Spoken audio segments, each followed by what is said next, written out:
Order! Order! You are an incorrigible delinquent at times.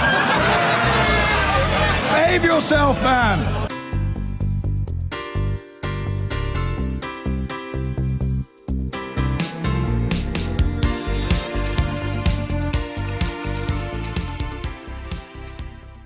Let's go straight to Nigel Farage. He's the UKIP leader. Here he is. I'm aware that not everybody in this country is happy. Indeed, a lot of young people have been wound up by scare stories and are actually very angry and very scared about their future. It's an irony, really, that it's the youth of the country that appear to be worried. Right across the whole of the European Union, it is the under-30s that are protesting in the streets against undemocratic centralised control and indeed against the euro and virtually everything that emanates from Brussels. In time, I hope that some of these sharp divisions can be healed when people start to realise that actually life outside the European Union is really very exciting and we've got a much better, brighter future being in charge of our own lives. And certainly the stock markets, despite everything George Osborne told us, have rallied very strongly. FTSE is now about 14% higher than it was during its February lows. And I think a great delight to see the number of Commonwealth countries rushing forward in a bidding war to be the first people to sign a free trade deal with an independent United Kingdom. What the country needs is strong leadership. What it needs is direction. What it needs is not business as usual. I'm certain of one thing. I'm certain that the United Kingdom will leave the European Union. We've won that. And in terms of our Parliament and in terms of our courts, that is a great historic victory. What I'm less certain of is what deal is this government going to cut? And we need a new Prime Minister who puts down some pretty clear red lines that we're not going to give in on issues like free movement. And we need a Prime Minister that will not sell us out to what is known as the single market, but effectively a big business protectionist cartel. So we need a vision from our new leader, a vision that shows we're going to engage with the world and turn us into an enterprise economy. And to do that, and to achieve that, we need a team of negotiators that include figures from across the political spectrum, which reflects that Brexit vote, and crucially, we need some business people who know not only how the world works, but understand the importance of lobbying industry directly. We need to be lobbying the German car industry, the French wine producers, because next year, both France and Germany have general elections. It is pressure on Merkel, it is pressure on Hollande from within those countries that is likely to get us the best possible deal. And we need to go global, and there is no reason to wait for this at all. As soon as we get a new Prime Minister, we need teams of negotiators. I'm told we haven't got the skill. I'm told we haven't got the competence or the expertise within our own civil service, which I suppose is the price you pay when you give away the ability to run your own country. So let's headhunt them. Let's get them in from Singapore or South Korea or Chile or Switzerland or any of these countries who've managed to achieve far more in terms of global trade deals than we have as part of a European Union. So we are now in charge of our own future, and I want us to grab this opportunity with both hands. Now, one of the questions that is being asked is, what of UKIP? What is the future for UKIP after this result? Well, we've clearly established ourselves as the third political force in this country, and this year we've extended our elected representation to the Welsh Assembly and to the London Assembly. And there's no doubt that without us, without the growth in UKIP, there would not have been a referendum. And there's also no doubt that when it came to the ground campaign in this referendum, it was the People's Army of UKIP who were out there delivering the leaflets, putting out the posters, and doing all that work that needed desperately to be done. And I do believe myself that it's UKIP and UKIP's messages that inspired non-voters to go out there and make the difference. Without UKIP, there is no way that the Leave vote would ever have got over the line. So UKIP needs to be strong. We need to be strong and push to try and make sure that this country gets the best possible terms. And in electoral terms, well, the party now has built up a very loyal following of people who want to go out and vote UKIP at every given opportunity. And they see us, our voters, they see us as being the one party that's actually prepared to stand up for ordinary, decent people. I feel that the deeper the crisis in the Labour Party becomes, and there's certainly no signs of that going away, and the further the Parliamentary Labour Party and the Labour leadership get away from their own voters, I feel perhaps that's where our greatest potential lies. UKIP right now is in a very sound financial position. I do believe we need some reform of its management structures. I think there's further professionalism that needs to be done. But the party is in a pretty good place, certainly compared to all the others. And if we do not get a satisfactory Brexit deal, that allied to the woes of the Labour Party and that groundswell of support that is there amongst UKIP loyalists, if we don't get a good Brexit deal, then in 2020, watch this space. And the other subject of speculation has been, what am I going to do? Well, all I can say on this long journey is a huge thanks to everybody that's helped me, many of whom are in this room today. And it has been a very long journey. Not at every stage of the way an easy one, although most of it, I have to say, has been tremendous fun. But when I think back to when I first stood for UKIP, well, in fact, when I first stood for anybody, in the Eastleigh by-election, which took place in 1994, and I managed to scrape past screaming Lord Such by a massive 164 votes.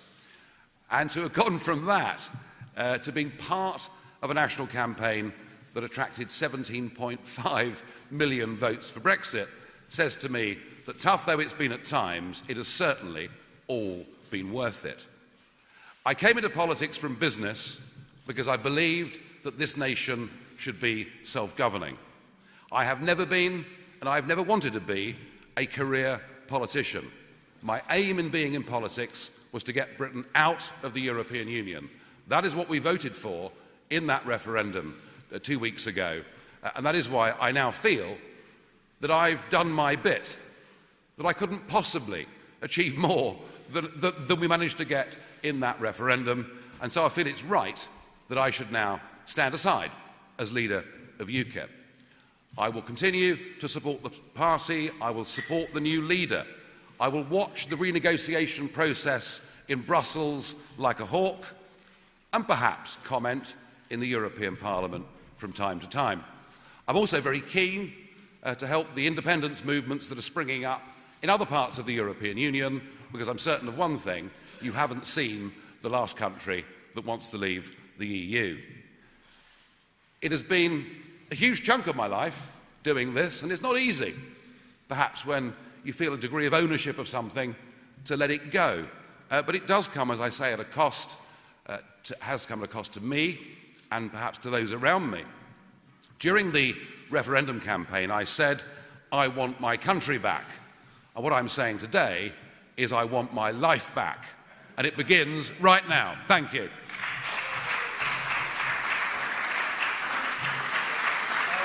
Nigel Farage, formerly the leader of UKIP. In the last minute or two, he has just said he has done his bit. He is standing down as leader of that party. It is right to stand aside. It sounded like it is effective from right now. And he said it's right for a new leader to take over. I will watch like a hawk, though, he says, as the UK gets involved in those Brexit negotiations. And I will perhaps comment, he says, from time to time in the European Parliament. So he's not leaving politics altogether. He's just standing down as the leader of UKIP, having achieved, he says, their main aim, which was to get Britain out of the EU, which he says he has achieved. He also says if we don't get a satisfactory Brexit deal, then in 2020, watch this space. Norman Smith is at Westminster. So, Nigel Farage, he wants his life back. Although he has said this before, hasn't he? He has stood down before. That was just after the general election last year. Yeah, I think he means it this time. I think it would be a bit much to say you're going to quit once and then to go back and then to do it again. I think this time he truly, well, he seems to mean it. Why? Well, because He believes they have achieved the long-term ambition, what UKIP was set up for, what he says he went into politics for, namely to get Britain out of the EU. Secondly, he argues that actually UKIP is in a much better position. It doesn't need him to carry on, that they, he says, are now the third party in British politics. Let's just hear what he's got to say. I think he's still on his feet. Let's have a listen. And fought this referendum. I won't be changing my mind again, I can promise you.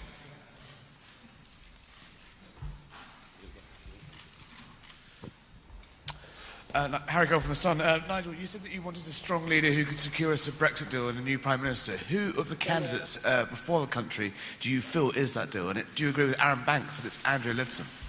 Yeah, I'm not related to Aaron Banks. I'm not in a civil partnership with him or anything like that. Aaron has supported UKIP, but he's supported many Eurosceptic causes. And indeed, he's one of the great heroes of this movement. But he speaks for himself, and I speak for myself. I think we have to have a Brexit Prime Minister, that we have to have somebody who's bold, who's got vision. This is a big moment in the history of this country. As I see it, there are 3 candidates that supported the Brexit campaign, and I'm not going to damn any one of them by offering my support at this moment in time. But I want it very much to be one of the 3. This is not a moment for business as usual. This is a moment, for radical leadership, for inspiration, and to take advantage, as I've said, of these unbelievable global opportunities that are there before us. Yes, sir. Hi Nigel, Owen Bennett here, Huffington Post. Am I right in thinking that you are therefore going to leave politics? You're not going to form a new party with Aaron Banks or any other sort of people of Eurosceptic persuasion? I don't know where I do like this Banks chat, but I get very bored with these questions. No, I've made it perfectly clear I'm standing aside. I will see out my time in the European Parliament. I will go on co-leading that group in the European Parliament, and I will watch very carefully and very closely, once Article 50, has been triggered, how those negotiations go. And I will continue to support UKIP, a party that, as I said, is in a very good position. We're in a very strong position, a sound position, 1 or 2 reforms that need making, 1 or 2 steps up the party needs. But no, I will go on supporting UKIP, supporting the leadership, and let's see what happens. Honestly, if the government does not get a good deal, if it gives in over free movement, if it concedes over this dreadful single market, then I think UKIP's best days have yet to come. Yes, Gary, thanks very much. Notwithstanding what you said in answer to the other question about candidates for the Tory leadership, do you see the potential for closer cooperation, wherever that goes, with a Conservative Party that's led by someone that you find acceptable over time? Could we be moving in that direction? You don't rule it out? If there was to be a general election this autumn, I don't think there will be, but if there was a general election this autumn, my own view would be that UKIP should not be wasting resources and talent and energy against people who had the guts to stand up against their own party leaderships and fight for Brexit. So, longer term, depending who becomes the leader, we may see a different kind of politics. And actually, when I said the effects have been seismic, I fully expect within the next couple of years that we're going to see some different parties in British politics. I think the likelihood now that a wing of the Labour Party and the Liberal Democrats get together is really quite high. So I know for all of you working in Westminster, you think the last week has been tumultuous. I suspect there's quite a lot more to come. Yes, sir. Thank you. Ben Wright from the BBC.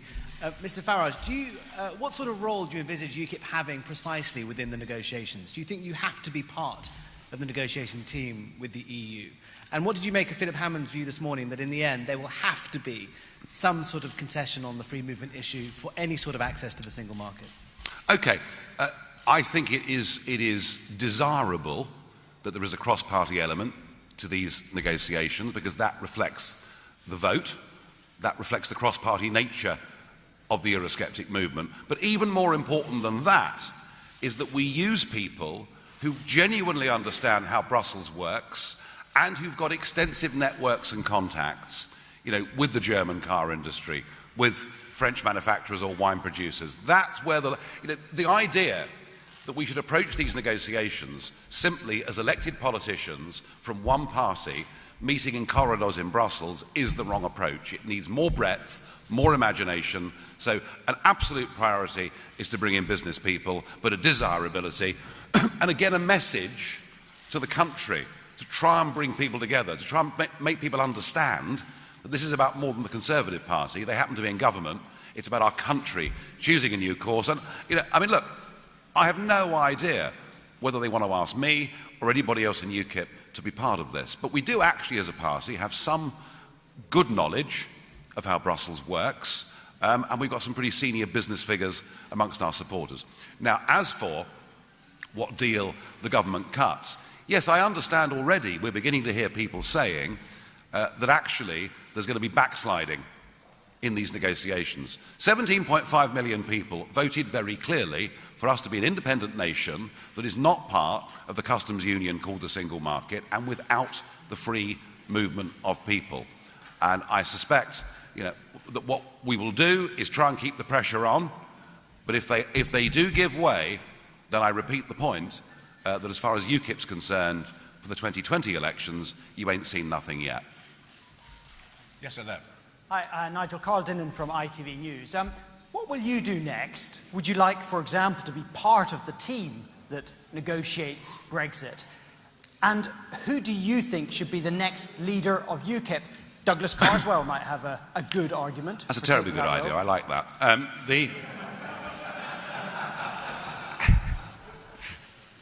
Look, I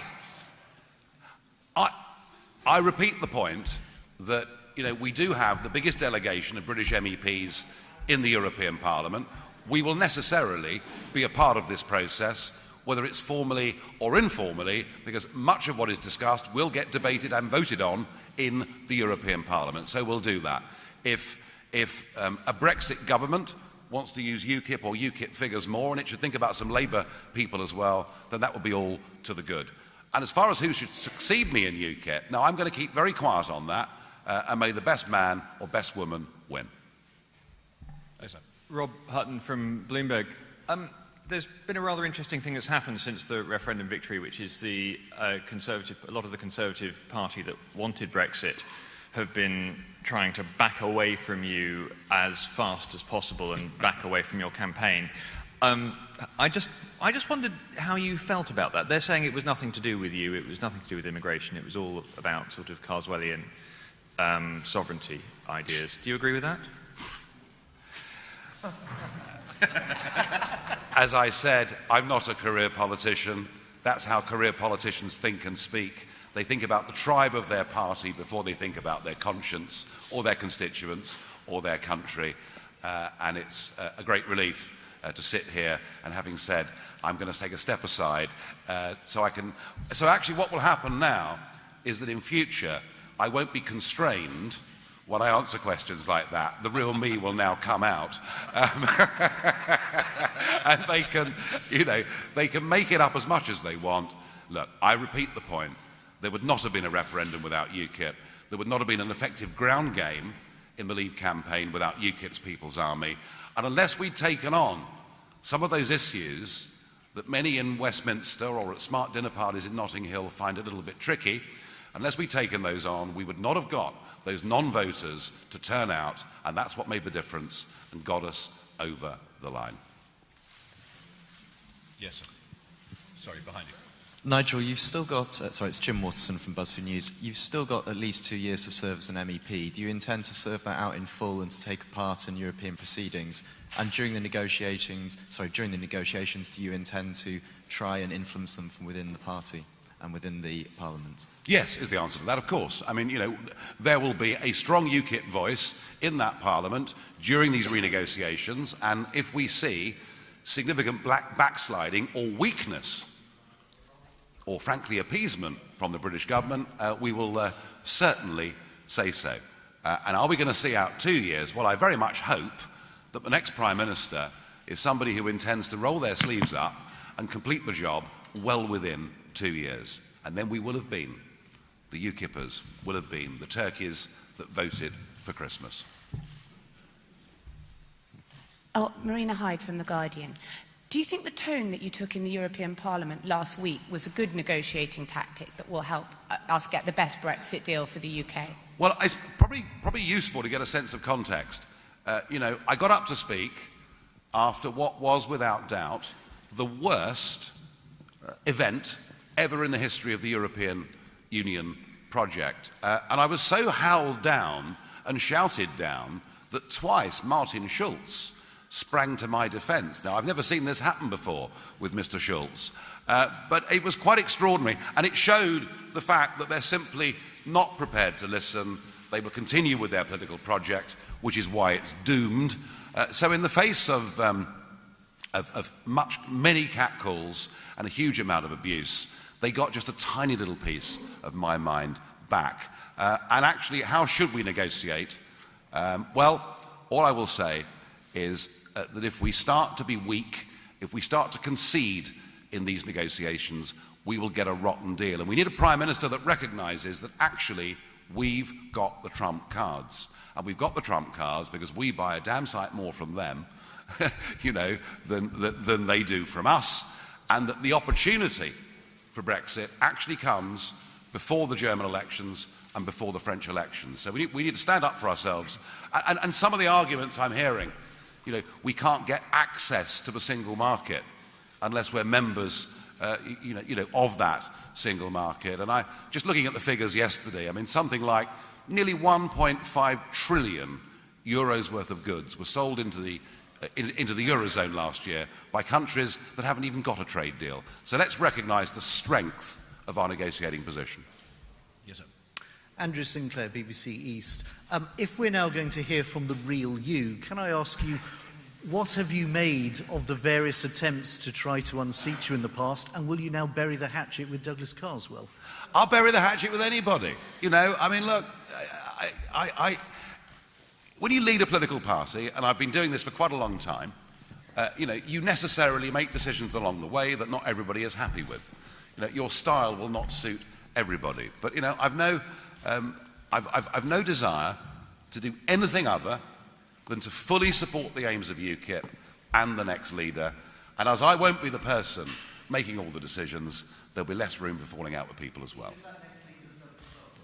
Well, it may well be. I mean, get down to the bookies if you want, but I wouldn't put too much on it myself if I were you. Thank you. I'm Ben Glaze, Daily Mirror. Can I just ask what conversations, if any, you've had with either Andrea Leadsom or with Aaron Banks about the Tory leadership?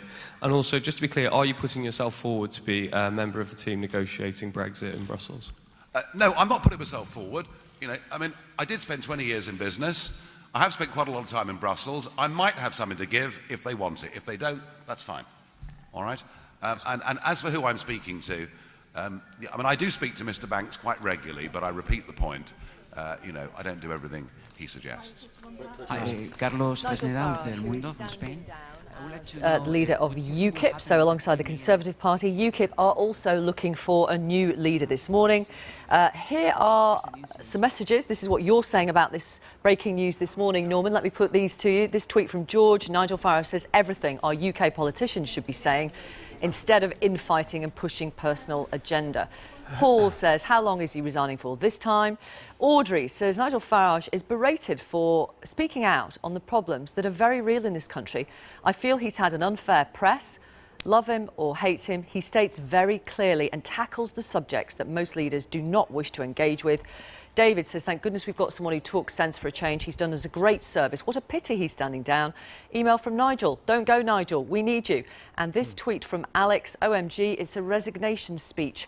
Carswell's ousted him. Now, Carswell is a reference to Douglas Carswell, who is UKIP's only MP in this country. Could he be the next leader of UKIP?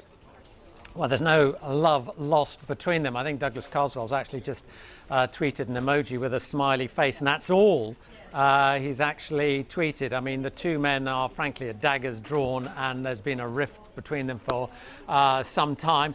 I thought, you know, interesting, Vic, that Nigel Farage said, we are the turkeys that voted for Christmas.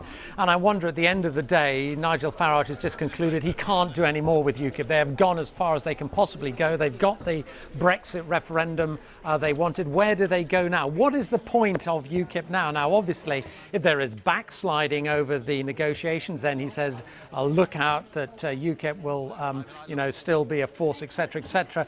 But he's been at this for a long, long time, and I suspect he may feel he has gone as far as he can go. But, isn't it amazing? In the wake of this EU referendum, everything has changed. So David Cameron, finished. George Osborne, pretty much finished. Boris Johnson, finished. Michael Gove, finished. Jeremy Corbyn, clinging on for grim death. Now Nigel Farage, gone. All the key fixtures of our sort of political landscape just seem to be disappearing, and all because of this sort of huge forces unleashed by the EU referendum. Now, Nigel Farage said he would stay on as an MEP for 2 years, but I suspect this time he will walk. I don't think he will, think, oh, I want to come back. I very much got the sense that he feels he has gone now, pretty much as far as he can go.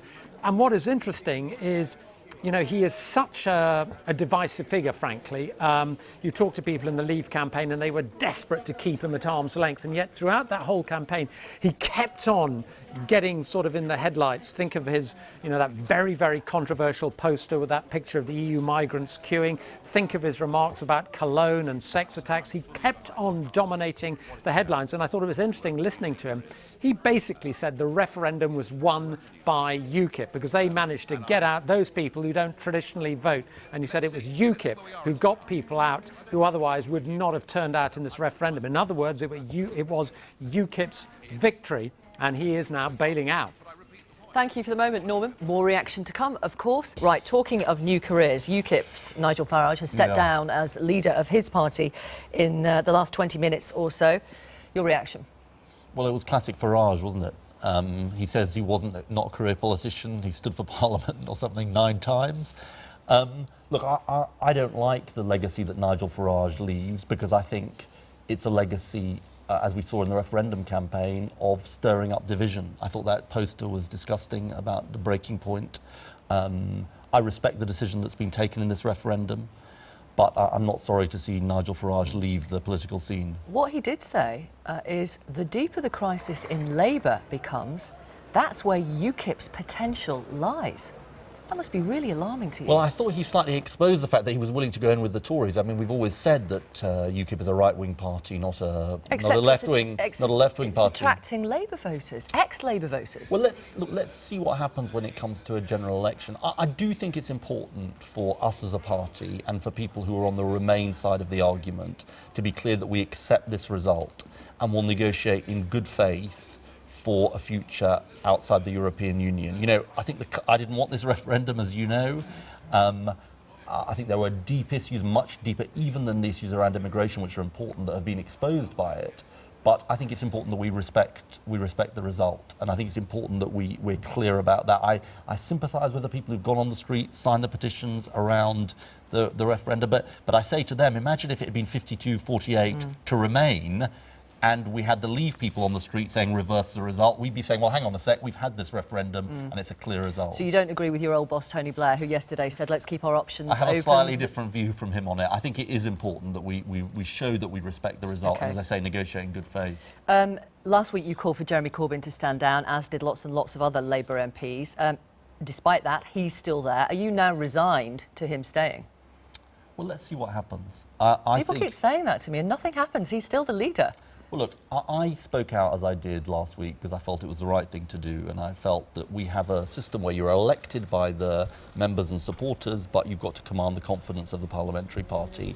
I think some of the smoke signals in the last couple of days have suggested that talks and negotiations may happen. What, some kind of mediation with the unions in the middle? Well, I don't know I'm not sure who the mediators will be. It's not an unenviable job, but anyway. But that's realistic to you, is it? That's actually feasible? That's not a daft suggestion. Well, look, let me put it this way. It would be much better if there was a way that Jeremy could transition out of his role and we could have new leadership. And I think it'd be much, much better than the party engaging in some kind of civil war. So let's see where we get to. Well, let me dig deeper into that. You mean what, potentially after the Chilcot inquiry this week?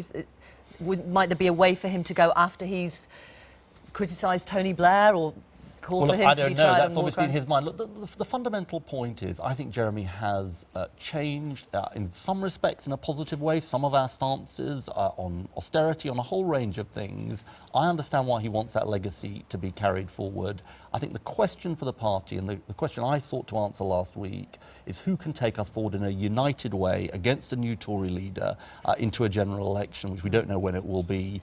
And I felt, as I said last week, that required new leadership. Do you regret changing the rules so that loads of people could join up for £3? All those people who voted for Jeremy Corbyn in September? I don't. I'll tell you why. Because I think actually a political party does need as many people as possible supporting it. And I've noticed that even... Well, then why don't you respect the mandate of those people who voted? Because it's always been the case that even when we introduce the new rules, you're elected by the party in the country, but you need to command the confidence of the parliamentary party. That's why there is a rule that says if a fifth of the party don't support you and trigger a leadership election, there'll be a new ballot. Now, we had 75 or 80% expressing no confidence in Jeremy Corbyn. Does Jeremy Corbyn need 51 MPs to put him on a ballot paper if there is a leadership contest or not? I don't know the answer. I'm not, Do you not? Well, I think that's a matter to be ruled on by the National Executive and others. It's not already written down in the Labour Party rules somewhere? Well, as I say, that's a matter for the National Executive. OK. Right, let me ask you about Theresa May, the Home Secretary, who wants to be the next Prime Minister, saying that for her, the status of millions of EU citizens already here in Britain and British citizens living in EU countries, that will be part of the Brexit negotiations. What do you think of that? I don't agree with her. I don't agree with her on principle, because I think people came here with legitimate expectations that they would be allowed to come and work here. I think you've got British citizens living abroad. And then, Victoria, so I don't agree with her in principle, but think about the workability of this. I mean, are we really saying that we're going to start deporting people from EU countries and repatriating people who are living and working in other EU countries? Now, if it's not workable and it's not right in principle, how can it possibly be a negotiating chip, a bargaining chip in these negotiations? I think Theresa May is wrong. I think she should reverse her position quickly. I think it is so unfair to those people who are working, throughout our country in public services and elsewhere. I mean, what message are we sending to them about their role in our country? What message do you think? Well, I think we're sending a terrible message to them that somehow they're not welcome anymore. And, we've seen these reprehensible racist attacks in our country, which I think have appalled so many people. But I think we've got to send a clear message to them that they are welcome, that we had rules in place, and we're going to respect those rules. Why do you think Britain voted to leave the EU? For deep reasons. I think because of immigration, obviously, is a big factor in it, but it goes much deeper than that. I think fundamentally, a lot of people, including my constituency, feel failed by politics, failed by our economy. It wasn't working for them. And so a Project Fear campaign that said, think how much you have to lose from voting out in this referendum didn't have much effect, because they were saying, actually, I don't feel I've got that much to lose. I feel deeply unhappy with the way this country's failed me. Now, what do I think the response should be? I think we've got to be clear that we get it. We get the fact that lots of people feel disenfranchised economically and politically, and then we've got to start to come up with solutions, not just to the immigration issue, of course that's important, but the deeper problems around housing, jobs, wages that people see in their lives. OK. Thank you very much. Thanks for coming on the programme. Thank you.